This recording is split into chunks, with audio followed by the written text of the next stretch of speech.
the last session in our sustainability series. It's understanding and identifying resources. Last 2 weeks ago, we had the grant writing 101, and then before that we had the logic model series. And I have all the links to those, and I've been sending those out along with the PowerPoints. If you have not gotten those, please let me know, and I will make sure that you get those. So you can just put in the chat box there if I have forgotten you on the email list. Usually I just go with the participants in the webinars, the list that I get from that. But thank you all for attending.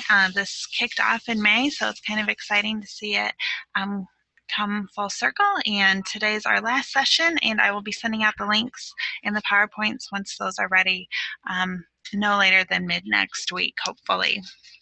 But with that being said, I will hand it over to Annie so she can get started. Oh, if you have questions or comments throughout, just feel free to use the webinar chat or the Q&A box, and I will be monitoring those for Annie throughout the presentation. And you can also, if you feel more comfortable speaking, just let me know through the chat and I can give you privileges so you can speak. But otherwise, I'll be looking for the chats and the questions. So thank you so much, Annie, for presenting today, and I will hand it over to you.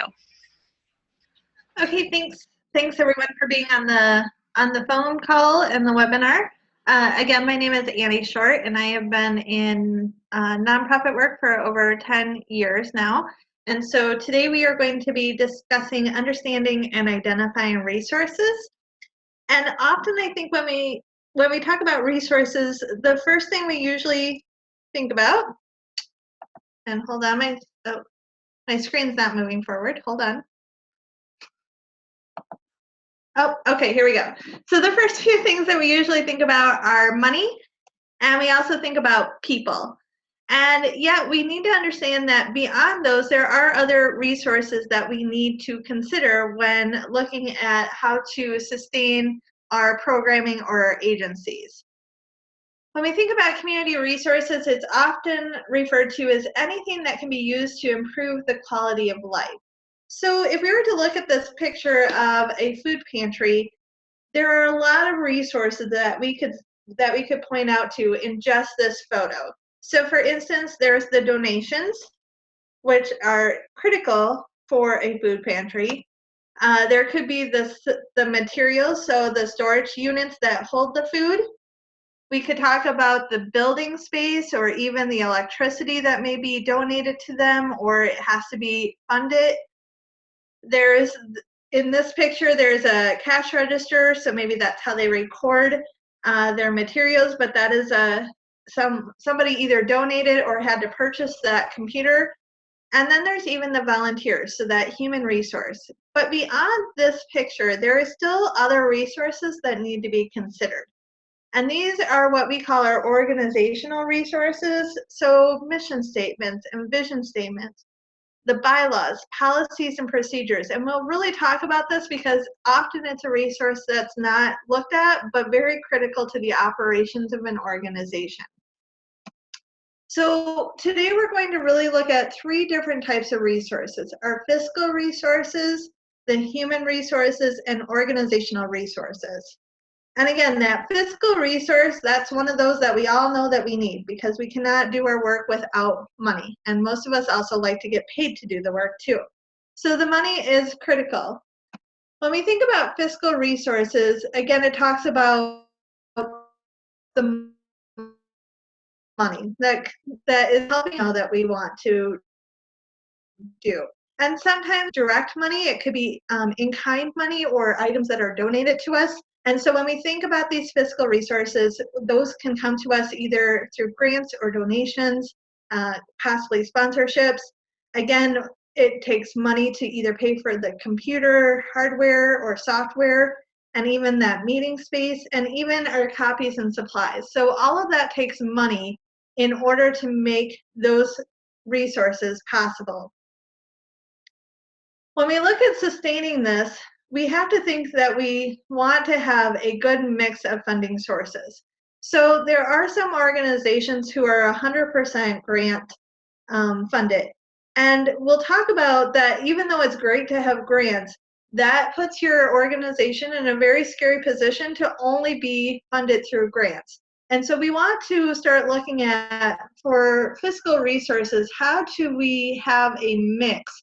So it's not all grants and not all fundraising dollars or donations, but thinking about, are there other ways to do program revenue or even earned income from sales, and even how can we get people to donate some of these items so it's not coming out of our bottom line and actual dollars for our organization. So if you were to look at your organization, one of the activities that we encourage organizations to do is that you would actually draw a circle. And within that circle, think about what is your funding stream. So would the whole circle be 100% of grants? Or would it be divided evenly between each of, say, grants, fundraising dollars, earned income? What would your pie look like? And I would encourage you just to take a moment to think about, what does your funding mix look like at your agency? And as you draw that circle and create your pie of divisions of your funding streams, it would also be great for your organization to then think about these questions at the bottom.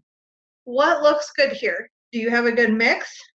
Or what makes you uncomfortable? If all of it is grant funding, that may be a concern if all your grants are ending at the same time in the next year.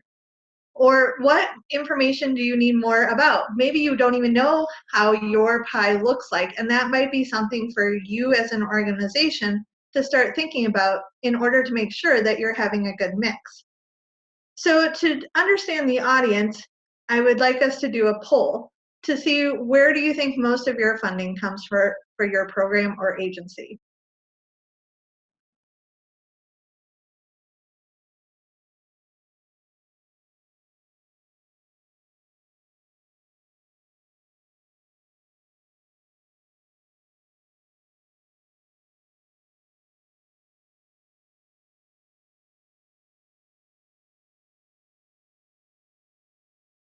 Okay, so quite a few of you are showing that the grants are your most funding source, which is understandable. However, as we'll talk about, again, we want to start thinking about making sure that we have a good mix.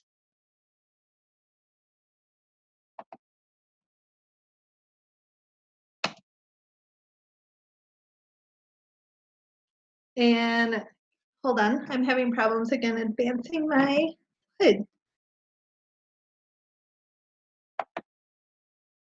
Okay, so once you have that funding mix and you have that circle, what would be good is for you to start mapping this out on this chart. So again, thinking about each of your categories, your space, if you have phones or internet, all of the supplies that it takes for your funding, for funding your program, any of the staff, or if you do in-kind skills or contracts, and if it costs you for training or any of those other things. And you would map this out on this and decide, okay, so for instance, our space may be that the resource is one of your other local agencies. And think about the current cost. Maybe they donate it to you for free, or maybe they do a minimal charge for you. And if they do a minimal charge, how is that funded? Is that through grants, or is that funded through donations? And if it's through a grant, when does that funding expiration date happen? If that happens next year, do you have a way that you're going to sustain that space and need to start thinking about how you are going to fund it? So because a lot of you were saying that you're grant funded, it's important to start thinking about, when does that grant end? And if you want to continue the program, you will need to think about how you're going to sustain that program. And it's important to do that not the month before the grant ends, but you really need to start thinking even 2 to 3 years in advance if you can. Obviously, if it's a 1-year grant, you need to start thinking about that at the very beginning of the grant. Because there's nothing more frustrating than to put in all that work to develop these programs and then not have the funding to sustain it. And so this is a really great tool to use, and I would encourage you as an organization to start putting these all these fields and fill them out to start thinking about how you will sustain all of your programs and your agency. So as we talked about, you want to make sure that you have a good funding mix. And once you have that chart filled out, here are some really good questions to start to ask your organization and your programs. And think about how stable is that funding? Do you have a good mix, or do you need to look at how you can have a better mix of funding? And how long does this funding last? Do you have only a year to figure out how you're going to sustain the program, maybe 3 years or even 5? And those are important to know what your goals are and where you're working towards in order to make sure you have those funds to sustain the program.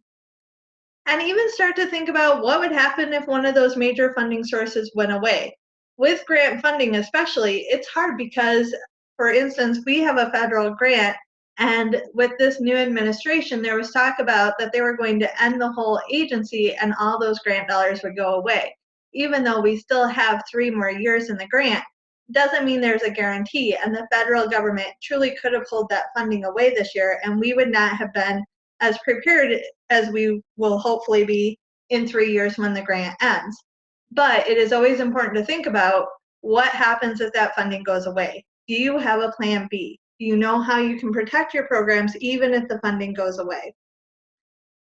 And think about what is important for an ideal mix for your organization. And recognize that and have your coalition members or your board members to really start thinking about what is that mix and what will make it comfortable for you to sustain all of your programs. So as a good reminder, again, make sure you have a good funding mix. Think about the dollars that need to be sustained in order to sustain your program or agency.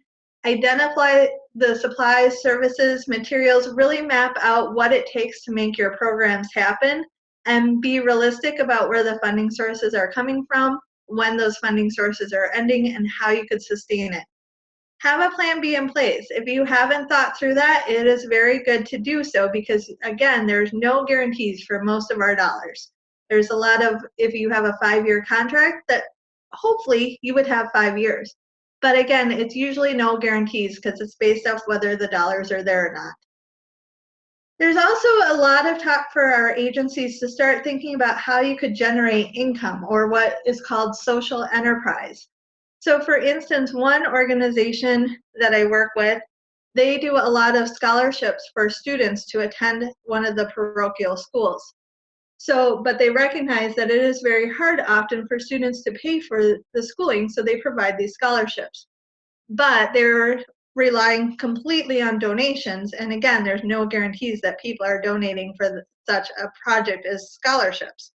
So one of the things that they started to do was they actually started a kind of like a Goodwill or a thrift shop, and because of that thrift shop, it has turned into a full fledged program, and it funds all of their scholarships and even programming for the parochial schools at this time. So think about if there's ways that you can charge for your services, or even create some of these other side programs that could bring in dollars to support your programs or your agency. And one time you may have to think about the program itself, and if it's not providing positive outcomes, you may need to consider letting it go or discontinuing that program either midstream or once the grant is ended. And you never want to spend your time and money on things that are not getting you to the outcomes that you need.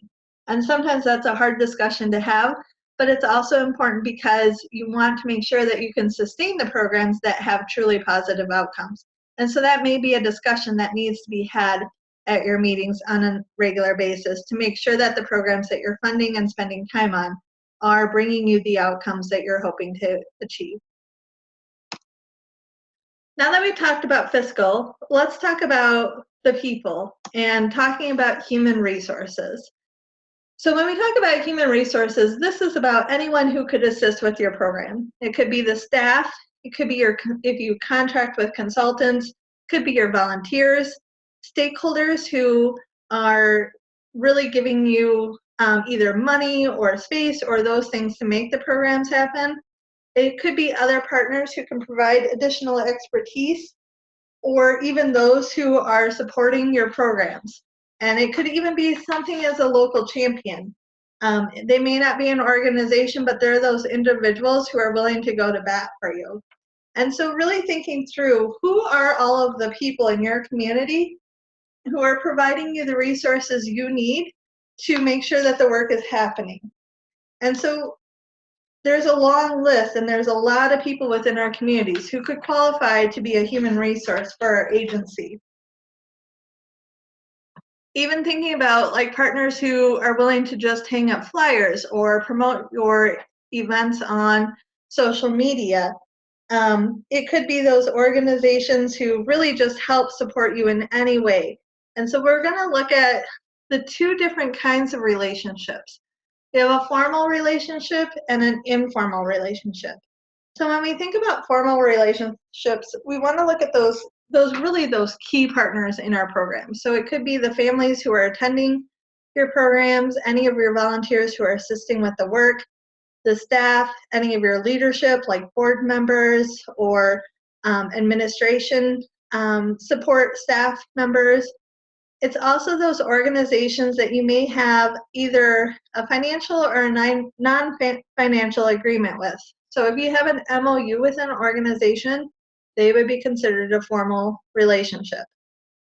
Those informal relationships are, again, those organizations who are willing to support your work, but they don't have a stake in the game in terms of they don't have a contract with you or they don't have a financial agreement with you. These are organizations, again, that might be willing to hang up posters or promote items on social media, organizations that are willing to even do fundraisers with you. So like we have some restaurants here who do if you come waitress one night, the tips will be given to you, to your organization. So that could be an organization that supports your work. And also those organizations or individuals that see the value of your mission statement and how it can connect or support their mission statement. So think about if you have an after-school program and maybe you have an activity and nutrition coalition within the community, and that activity and nutrition group decides that they want to partner with your organization to provide fresh fruits for a few of your after-school programs. That could be an organization that there's no MOU, there's no complete agreement that they're going to support your after-school program with exactly the right amount of fruit. None of that is there, but it's something that they believe in, of wanting to support your project, and yet it still supports their project as well. So when we start to really look at these relationships, we know that they're important. We know that we can't do the work without funding, but we also can't do it without people. We talk about this often about some grants really do not allow you to put a lot of money into staff or supporting your volunteers, which is hard to believe, because we also know that, again, no program happens without people. So in order to think about your community and start understanding what are those resources in terms of human resources, there's a few activities you can do. So this one is mapping your community and resources, where you would actually take either a city map or a county map, depending on what your demographic is, what is your geographic area that you're trying to serve. You would take that map, or you can even draw it, like here in this picture, our students drew a map. And what you'll want to do is start identifying who are your partners. So often when I've done this project, we use colors to help us easily identify. So we would take a red marker, and either if we're drawing it, we would draw that building with a red marker, or if you have a city or county map, you can circle that organization in red if they're not a partner or they're not likely to be a partner, that their mission may not match yours at all. Green would be for those who are already a partner or they contribute to your agency in some kind of capacity. Again, whether it's funding, whether it's those support systems of promoting your events, things like that. And then blue could be those who are potential partners. Maybe it gives you an opportunity to look at who's all in your community that you may not have ever thought about that they could be a partner. And again, partnerships could be as simple as something as promoting your agency to giving you money. but it's an opportunity to really understand who's in your community and have you been able to map out and connect with all of those who are potential partners to help build your human resources. Another activity, there's two others, and that's to really look at who are not only the organizations, but possibly even individuals. So the first one is with the directions here from 1 through 4. So basically you would draw a circle in the middle, and you would write, if you're trying to think about just a specific program or your organization, and then from there, you would create kind of a web to determine who are all the organizations or individuals that connect to your program. So you would draw a line out to whoever it may be. So if you have relationships with a school or a bank or police, you would map that out. And then think about, for each of those that you listed, what kind of resources do they provide to you? Are they providing knowledge? Do they give you experience? Maybe it's money, whatever it is, to also identify that so you can see, again, what does your circle of influence look like in your community? Another one you could do is what's drawn here is this picture where you could put your, again, your agency or program in the center and do a bullseye to identify who are those formal partner relationships that you have and the informal relationships. Recognizing that they're still each important, but there's those that you need to make sure that are close by and really having a complete impact with your organization, or there's the informal of who would fit in there within that circle that needs to be involved, or understanding of your organization who could then provide some support at the basic level. And again, who is currently there and who else could be there. So it's a great opportunity for you to do this with any of your like board members or people who are involved in your programs, to take a moment to really map out who's at the table and then who needs to be at the table. Because we all know that we usually can use more people to support our efforts. When we think about the people who are involved, there's also understanding of different levels. So when we think about again, we've talked about some of those agencies or individuals who probably will have no involvement in our organization. And that's okay, because not everyone in our community is going to support our programs or our efforts. But then there's other levels of involvement. So maybe they're networking. Maybe they can connect you to the right people who you need to know. And so it's not so much that we need them to be at the table every month, but we need to be able to call them and say, hey, we are thinking about doing this program and we're not sure which partners we can connect with. And or we've identified an agency that we want, but we don't really know anyone in there. That networking is critical to help make those connections. Cooperation means that they, again, support your efforts. They're willing to promote any of your efforts that you are doing, maybe put out applications for you, anything like that. They're willing to cooperate with you and be a partner in that way. There's also the level of coordination. They may be doing those projects with you and coordinating events together, or coordinating fundraising events together, or if you're doing, like, again, an after school program, who else is doing possibly curriculum with you, or who's providing the food or the volunteers, and that's a coordination. Collaboration means they're all in. It means that they're sitting at the table who are helping do the planning, being part of that coordination, they're cooperating with you, and they're also networking. So they're providing the whole kit and caboodle of making sure that you are being supported in your program and your agency. So if we were to look at to do a map of this again, you can see here in the circle would be the agency. Now, instead of doing like the red or the color coordination or even the bullseye kind of format, this one they do where, if you can see, they have a legend. So the line that's connecting the agency to the main organization determines what kind of involvement is that organization. So are they at a cooperation level? Are they a coordinating or collaboration? Those are different ways that you can map that out too, and then you can identify. If, say for instance, the BNC Neighborhood Center, they're all the way at collaboration, so they're completely bought into. But then we have the local government who's just coordinating with us. But there may be opportunities that we really need them to be collaboration, and we need them to be at the table. We would identify that as another resource that we need to start building stronger relationships with. So this allows you to really start mapping out who's part of your circle, but also what level are they currently at, and what level do you want them at. So again, I want to do another poll, and this time I want you to share your organization's human resource level. So you can think about, do you have a good base, or do you need to continue to look at some of this mapping?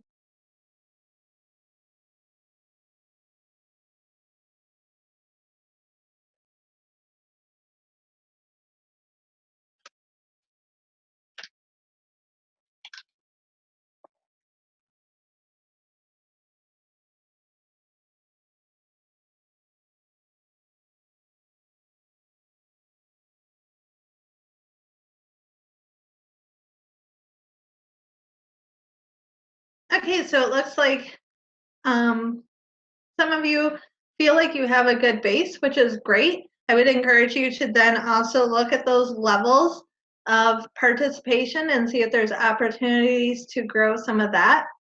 And there's others of you who understand that there might be a great opportunity for you to do the mapping, just to see if there's other partners that you can pull in. And we recognize that partners are important because often, again, as we're looking at financial or sustainability, sometimes new partners are important to help carry the momentum and also identify other opportunities for us to do the work.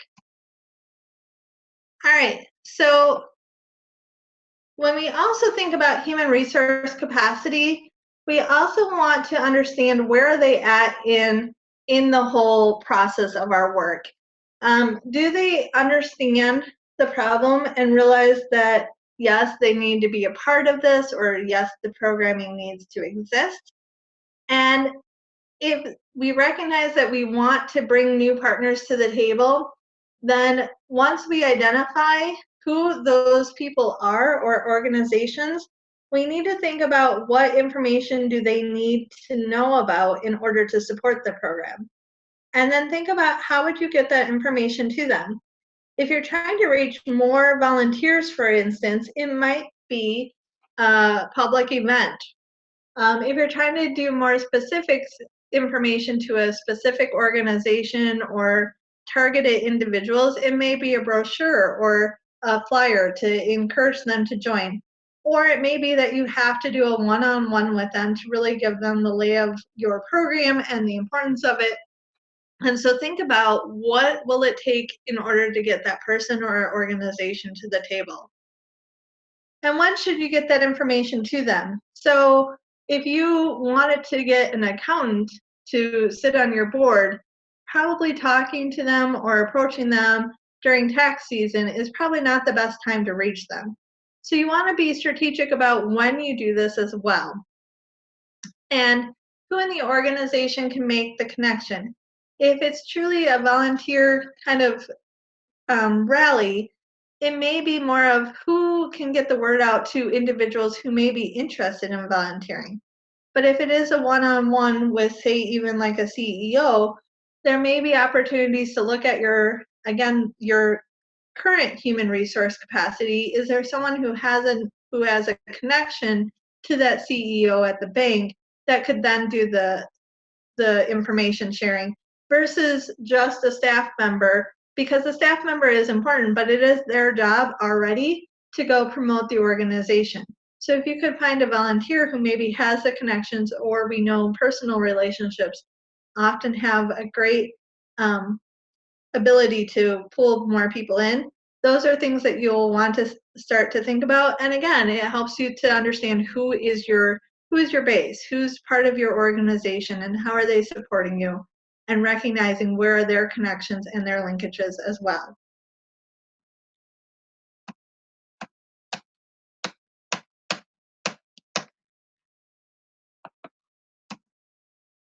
When we also think about building our human resource, we need to think about how we are going to keep them too.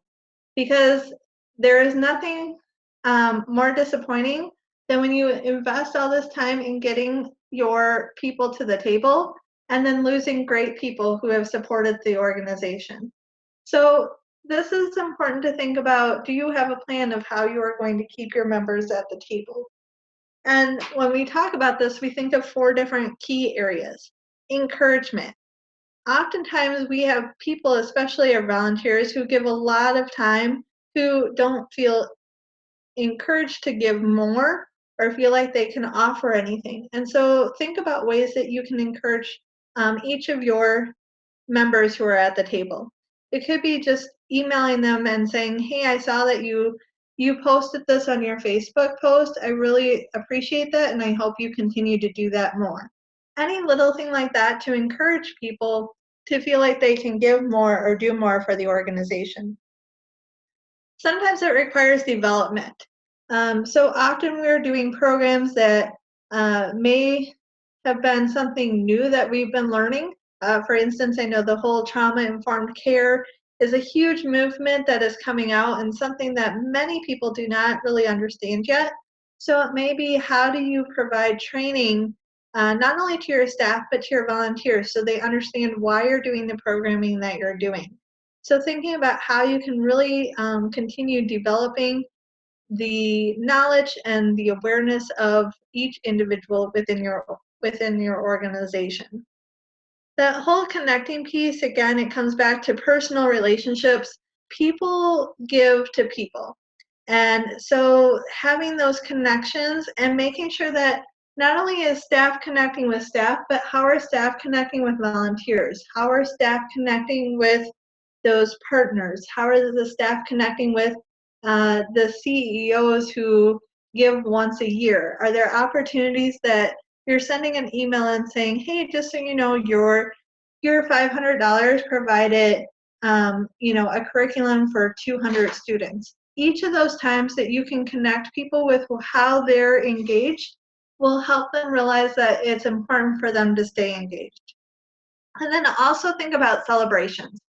Often we forget to celebrate our successes and celebrate the people who make us successful. And so this doesn't have to be anything elaborate, or it can be if you have lots of money and want to send people on cruises or whatever. But typically it's something as small as having cupcakes at your next meeting and celebrating the success of a program when it's done. We also, in our organization, once a year, we find a way to send out thank you gifts to each of our volunteers. And we're strategic about it. So, for instance, usually it includes often a balloon or something that is noticeable, and we will deliver it to our volunteers at their working organizations. So, one, they are getting recognized, and we're celebrating them for the work that they're doing, and we're encouraging them to stay involved. But we also make it so it's something that is noticeable. So as we deliver it to the organization, then people in their organization are asking them, what did they get, say, a balloon for? And it encourages the volunteer to then have to talk about our organization, and also those individuals then see that we support our volunteers. So it's a win-win all around. But most of all, we do it because we want to make sure that our volunteers understand that they're important and that we do appreciate them. And it doesn't cost us a lot of money, but it's a quick little thing that we can do to make sure that they feel that they're connected and appreciated. And so I would really encourage you, if you've not taken time to think through this, to really start mapping out what are some ways that you can encourage each of your partners. What are ways that you can develop them? Is there trainings that you can bring in to help them understand the programming?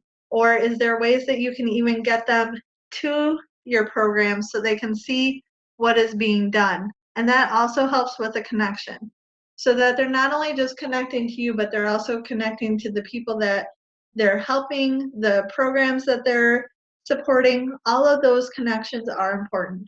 And then really, how do we celebrate? And it doesn't have to be every month, but how are we making sure that we're celebrating when things go really well? Or if when a program is done, have we taken time to really celebrate the success of that program? So again, make sure that you map this out and include it, because it really is important to make sure that we keep that human resource. And as we continue to develop those who are already currently involved, it's much easier for them to then encourage others to get involved as well. So as a reminder, you want to have that good mix of formal and informal partnerships.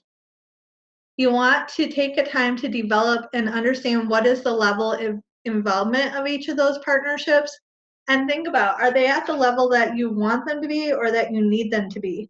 And if you need more people at the table or you need to increase the level of involvement, when you do that, think about what's in it for me kind of messaging. So when you reach out to them, you're answering that. Why is it important for them to be at your table? Or why is it important for them to move from a level of networking to a level of collaboration?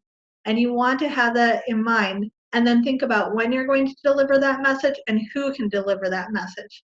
And then also make sure you have a plan for how you're going to keep those people once you have them. And that's through encouraging, developing, connecting, and celebrating your partners.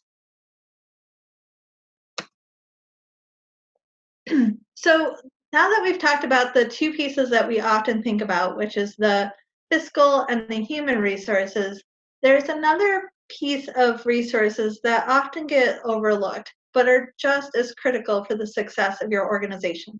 And this is ensuring that you have a strong foundation and that you've really looked at the organizational resources. So the organizational resources refer to those pieces that broadly affect your structures of your organization. And so this could be your mission and vision statements, as well as guidelines for decision making. So this is important because if it's not clearly defined of who's making the final decisions, you can have a lot of conflict within your organization or within all of those partnerships. And so this is one of those pieces that, again, if you don't know who you are, what you're standing for, or even understanding how and who are making decisions, this can truly destroy a whole organization or a coalition or a task force. And I've seen it often because they've not clearly defined who they are and who's in charge. And so as much as we often realize we need money and people, these are the things that can either help an organization continue to grow, or it can also destroy an organization very quickly. I don't know if you've been part of an organization where there's conflict, but it can truly make people not want to come back to the table. And so think about how you are going to handle who's making the decisions, how is the voting process, and how do you handle conflict? And so we want to have clear and consistent policies. So what are those bylaws? Thinking about, have you clearly defined even job descriptions of what's required of each person who's sitting at the table? Because if no one knows what they're clearly supposed to do, often they won't do what you think that they may or should be doing. And then that in itself can cause conflicts or bitterness, or people not feeling like they're supported in the efforts that you've asked them to do. And even thinking about those MOUs, are they clearly defined of what's expected for each individual and each organization? Because without those, it is critical, again, of how it can destroy an organization. And you may need to think about, how do you control the environment, in a sense of, if you have one person who is willing to speak all the time and not allow other people to be part of a discussion, that can also be an area where then people will not show up to the table because you're only listening to the one person who's the squeaky wheel. So making sure that you have strategies to make sure that there's a balance of that everyone has a voice and that everyone is heard. And I can't stress this enough of how important that is, because often it is that conflict, or it is that there's no clear identification of who's in charge, or there's no leadership at the table, that people get frustrated and often are willing to walk away or make complaints about an organization being dysfunctional, and so they wouldn't want to partner with you. And so we need to make sure that we have these things in place. And just as important as the bylaws and the decision making and conflict resolution strategies are in place, we also need to think about the resources, especially fiscal resources, to make sure that we have those. If you're bringing a bunch of people to the table with the expectation that you're going to implement a program and don't have the dollars to do so, you've set them up for almost misunderstanding of what you're asking for them to do. If you don't have any funding and you want to do a program and you explain to people that you need them at the table because you need to do fundraising, then the people know exactly what you're asking them to do. So it's important to be clear about, do you have the money, or do we need you at the table because we need to find the money? And that again goes back to, are you clearly stating what is the role for each person and each partner at the table, so they understand what the expectations are, why they're at the table, and they can make a good decision whether they want to be at the table or if it's not a good fit for them. And that helps for both parties to feel like they are being honest and providing what each person needs as a resource. Think about logic models. I know that you've had a webinar training on this, and often most people do not like to do all this planning and think that it may not be important. But logic models are very important, especially again to the sustainability of an organization. It not only guides the work in the way that you are to go, but it can also keep you from being the kind of the quote unquote bad organization. Because I've seen this happen often, especially if you, as you identified in this webinar, many of you have grant funds. And as soon as you have grant funds, you become the best friend of everyone in the community. Everyone seeks you out because they know that you have dollars. And it is very easy to get off track or find ways to feel like you have to support people because now they're coming to the table asking for your money. But the logic models helps your organization stay very clear of what is the work that you are doing and where are the dollars going. So if you have a logic model in place that clearly defines all of those pieces, all of your strategies, what are your activities, and you have somebody from the community come in and say, hey, I have a great program that I want to implement, but oh, I need half of your dollars that you were given for my grant funding, then you can clearly state, I appreciate your organization, I appreciate the work that you want to do, but it doesn't fit within our organization or for our dollars. Not that we don't want to partner, but we have to be true to what the dollars are. That at least clearly defines why maybe you can't give dollars to that organization versus coming across as if you just don't want to play well with them. In fact, that just happened this morning for me. I was at a meeting and I was talking about our prevention dollars and how we have prevention dollars to work on an awareness campaign. And so we started talking about the awareness campaign, and our role as a coalition is truly prevention of substance abuse. And after the meeting, one of the people came up to me and showed her disconnect or her disgust that we've used all these dollars for prevention when she feels like we really need to be putting our money in treatment and recovery.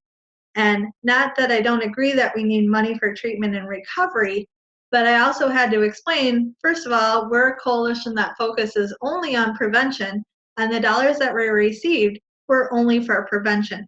So not that we didn't want to partner with her on supporting treatment and recovery, but we only have dollars and we have a logic model that truly states specifically what our focus is, and that is on prevention. And by being able to clearly define that, obviously she still was not happy that we didn't have dollars for treatment and recovery, but she understood and recognized that we have to stay true to what we are receiving dollars for, and we have to stay true to our logic model and our vision and mission, because otherwise we could easily get sidetracked and put all of our effort into treatment and recovery, and then not have anyone spend time on prevention. So again, those logic models are important in order to protect your agency from not being called that you're not willing to be a partner. You're truly being true to the dollars and to your mission, and that actually makes you a stronger organization, which is why those logic models are critical to having your sustainability for an organizational resource. And then there's other things you can think about. Is there technology, hardware, software? Is there ways that you can better promote your organization? So I know there's a lot of apps out there, for instance, like dashboard apps. So that might be critical, because then you can show the progress that you're making. Most of our grants require us to have evaluations and that we can track and show our outcomes.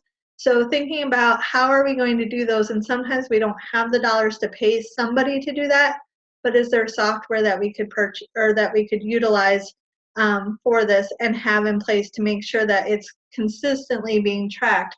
So if some agency comes to the organization and offers say $500,000, but they want to make sure that you can prove that you have true outcomes, you want to have that structure in place so you can pull those data points and be like, look, here we have made an impact, so give us the dollars. And always, again, thinking about evaluation reporting for grants. Beyond just the data, what other things can you track that are important to show the success and the strength of your organization? All right, so again, let's do a poll of determining what resources does your organization need. Do you have a vision, mission statement? Do you have bylaws? Do you have a decision making? Do you have a logic model, or do you need MOUs?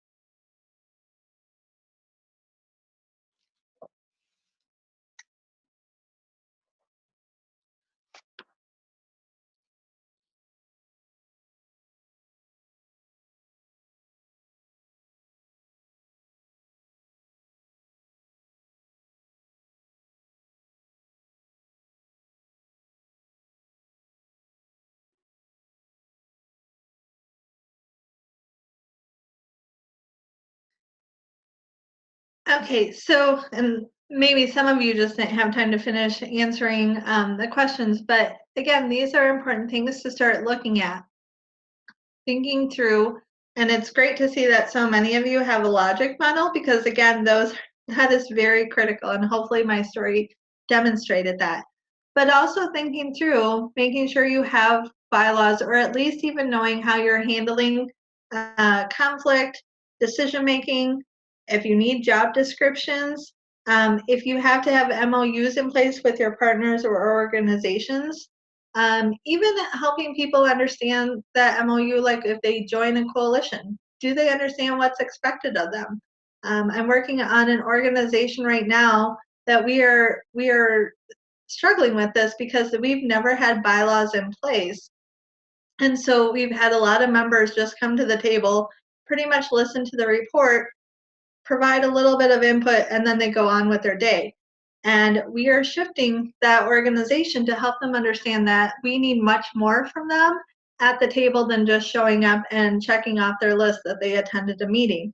But because that's not been clearly defined, it's something that we're putting in place, and we will have MOUs for even our coalition members so that they understand what the expectation is for them to sit at the table. And if it's not a good fit for them to be at the table, which means that they're more of a collaborator, recognizing that we need other people who can be true collaborators and move some of those people to just our networking or connecting partnerships. And that's okay. But then we're clearly being defined, and then we're not being frustrated at all the people who just show up and do nothing, recognizing we need people to show up at the table who are willing to put in the work to get the work done. So it's important to have each of these pieces in place, and I would encourage you to look at your organization and which things do you need to be working on because these are critical to the sustainability of your organization as well as the human and the fiscal resources.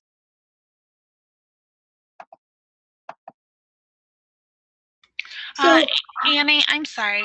There's a couple comments, and they said, wasn't the question what we need to work on? Is what they were saying about the poll. So they wrote what they needed to work on. okay. All right, perfect. And that's fine, because then it helps you recognize if you need to work on a logic model instead of you have it.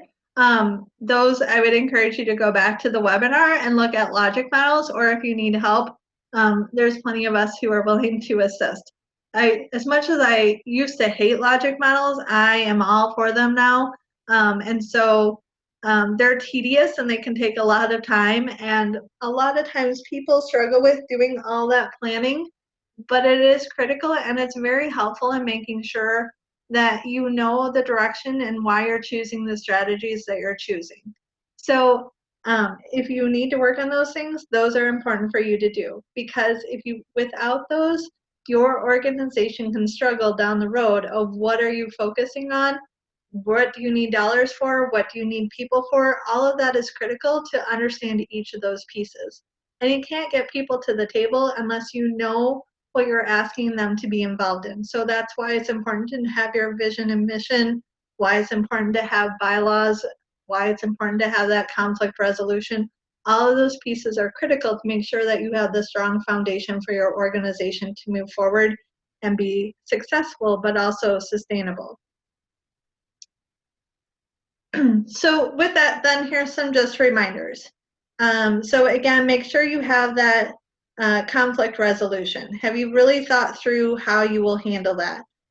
What is your voting process? So if you're making decisions, who's ultimately in charge? Talked about the importance of having that logic model to make sure that you don't get off task no matter who comes to the table. Ensure that you have those expectations figured out for both your informal and your formal partners. And know how you'll evaluate and report your success. How are you tracking your measurable outcomes? Are you making a difference? Can you tell that story? And those are important things to have in place. So beyond our resources of the fiscal and the human and the organizational, there's some other key things I just wanted to talk about, which are important that we really start to look at. And that is to think about the readiness and the urgency of having these resources. So often, like for instance, right now, I oversee a prescription drug painkiller grant. And there is an urgency and a readiness to work on that information. And so it's not really hard for me to go out into a community to get people to buy into sitting at the table, providing money, giving us what we need in order to address that problem. However, if we were to look at some other pieces, for instance, and I've been in substance abuse for quite a while, if we were to talk about alcohol abuse, it is much harder for me to have people to buy in to sit at the table to address that and or even give money to that. So I'm in Wisconsin, and we just drink here all the time in Wisconsin, and so it's very hard to get the support for that. And so even thinking about your own program, are there people who really understand why you need the program that you have? Yes. But do you have enough of people or enough organizations who understand the critical need for your agency and your programs? And if there's not, if people don't see it as a problem or they don't think that it's an issue that really needs to be addressed, that's something that your organization may need to address in terms of getting the community ready to give you the support that you need for resources. And so that may be understanding that you might have to do some education, you might have to go out and do some presentations, or if you have a community that's completely ready to buy in, then you need to take full advantage of that and make sure that you're getting the resources you need to support you and your programs and help them understand the value of supporting you now, but also in the future as well. And so if you can look at if you have multiple programs, it may be an opportunity to start looking at, do each of them provide value to the community, and is there an urgency to support them? And if not, then go back to those who are currently supporting your programs and ask them, why are they supporting it? Why do they see the value of this? And then you can use those tools to go out and reach other people and organizations to hopefully get them to buy in, to see the urgency and the need for that support. And always think about how to tell the story.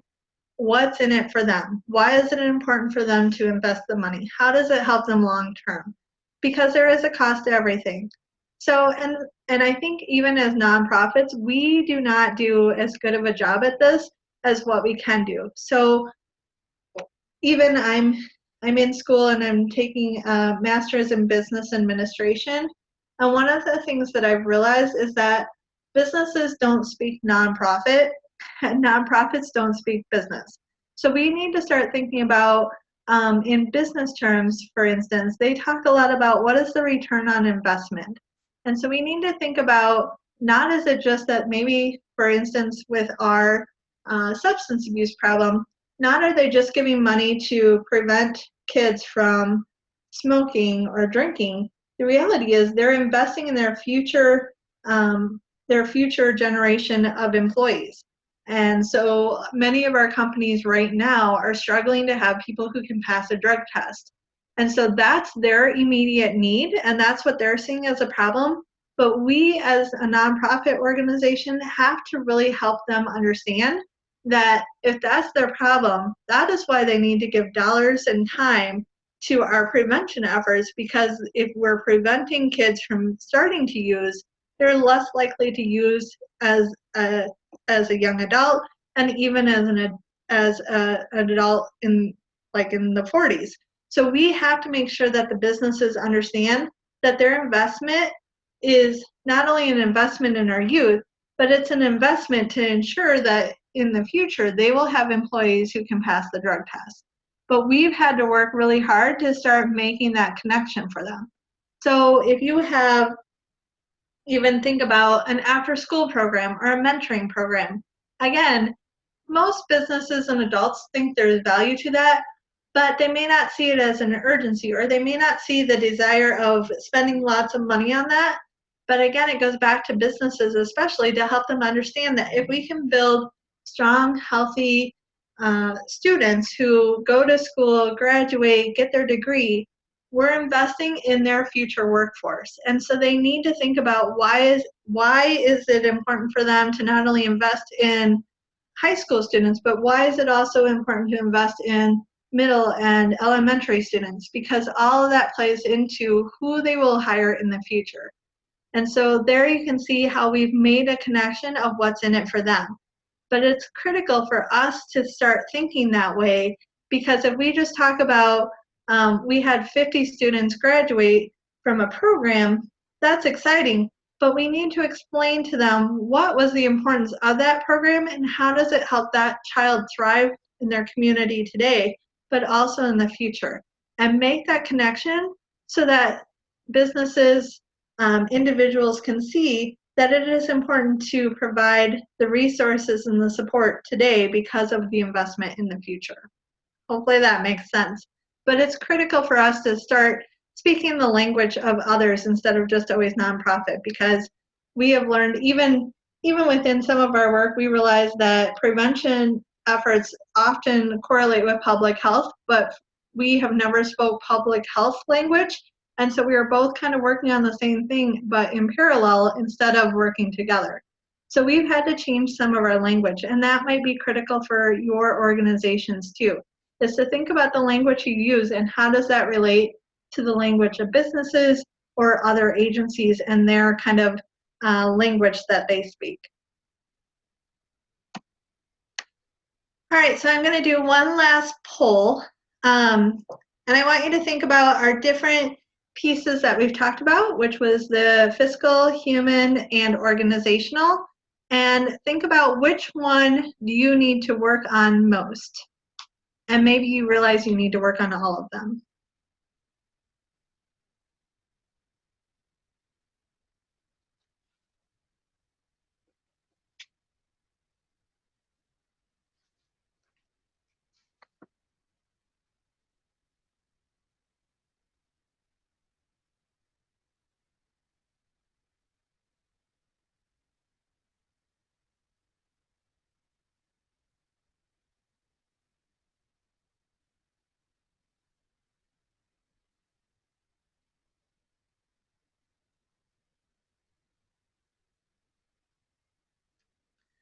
Okay, so according to this poll, developing a stronger funding mix is important, and it is hard, especially when, um, especially if you have a really good base from a grant.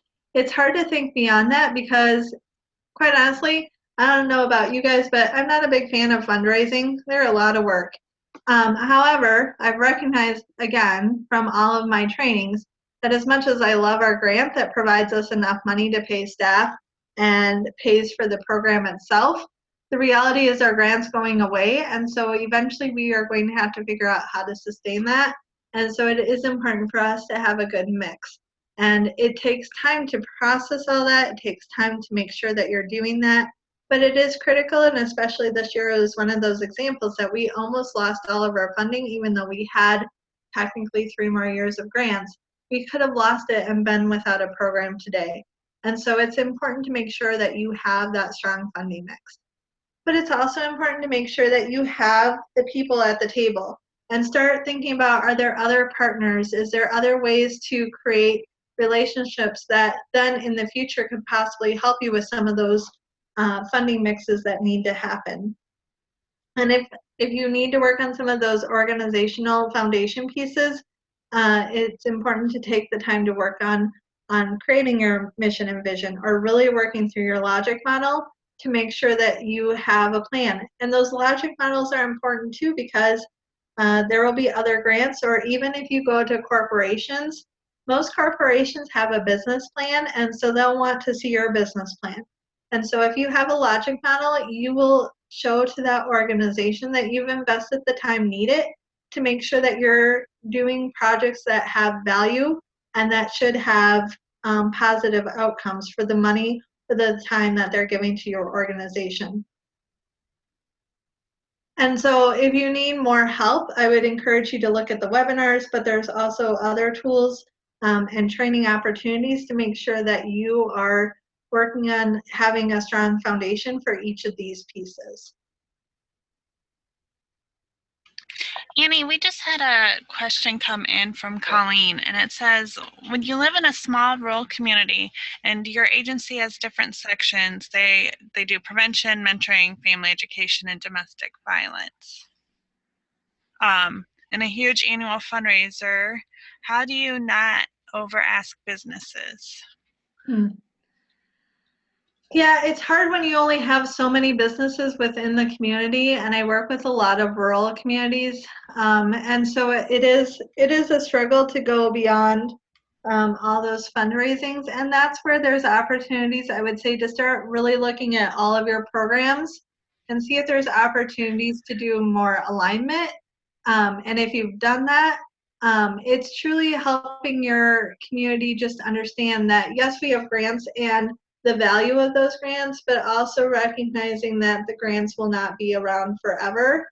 And so there may be those conversations that you have to have of like, what are those programs that are critical?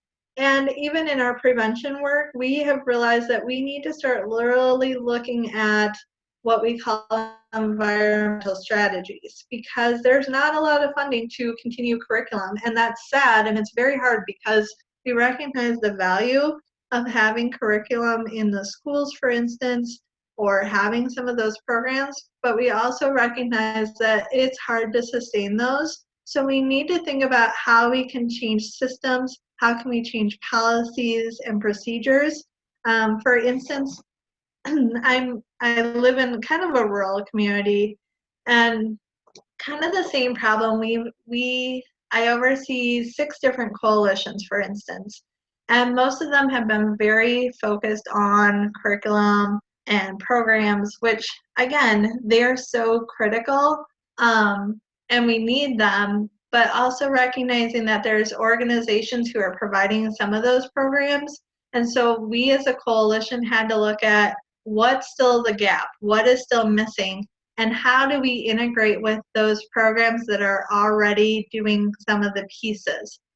So for instance, we have a group that does activity and nutrition coalition, for instance, and they're all about, we need more exercise programs, we need more food. And so we really had to take a moment to identify what's currently going on in the community. And so we have a YMCA that does a lot of programming, and then we have a few other fitness centers. And so as much as we wanted to do exercise classes and recognizing the value of that, we realized that there was organizations that were doing those pieces. And so we really needed to make sure that what we as a coalition were doing, we're supporting those organizations. So promoting all of those classes and making sure that information was getting into all the hospitals, they were getting into the schools, they were getting into the businesses.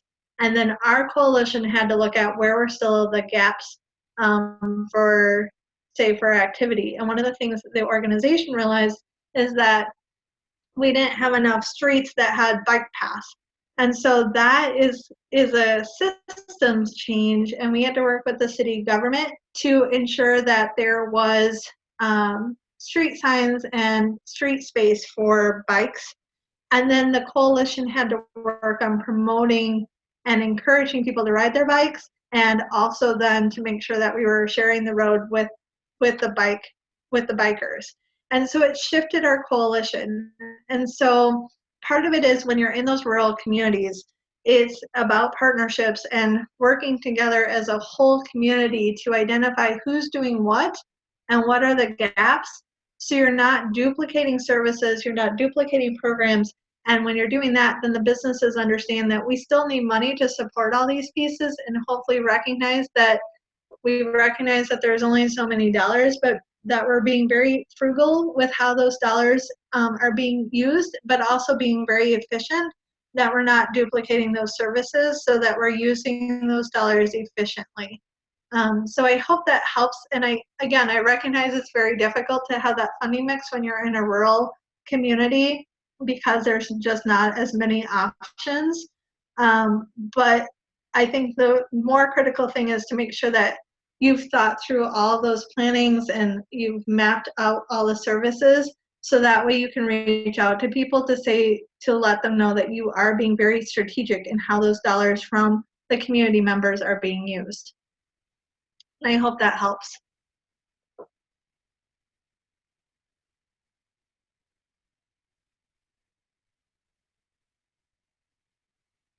All right, and then with that, I pretty much just had, if you had any other questions, I can answer those.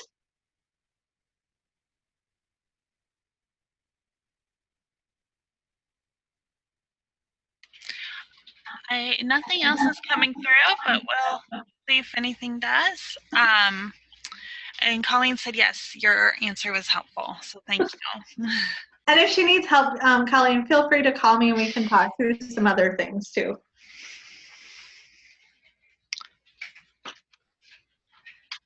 Great, and while we're waiting to see if anything else comes through, just a reminder that I'll be sending out the PowerPoint and the recording to this webinar, hopefully no later than middle of next week. And if you have any other questions or concerns, feel free to email Annie. Her info is on that slide, so just jot it down and feel free to drop her an email. Or you can always email me and I can forward it to her as well. And nothing else has come through. So Annie, unless you have anything else? Nope, I'm good. Okay, great. Well, thank you everyone for attending. I hope you found these sessions as informative and valuable as I have. And thank you so much, Annie, for taking the time to present to us today. And we will let you know if there's any other trainings or anything else coming up within the next few months. So thanks everyone. Have a great rest of the day.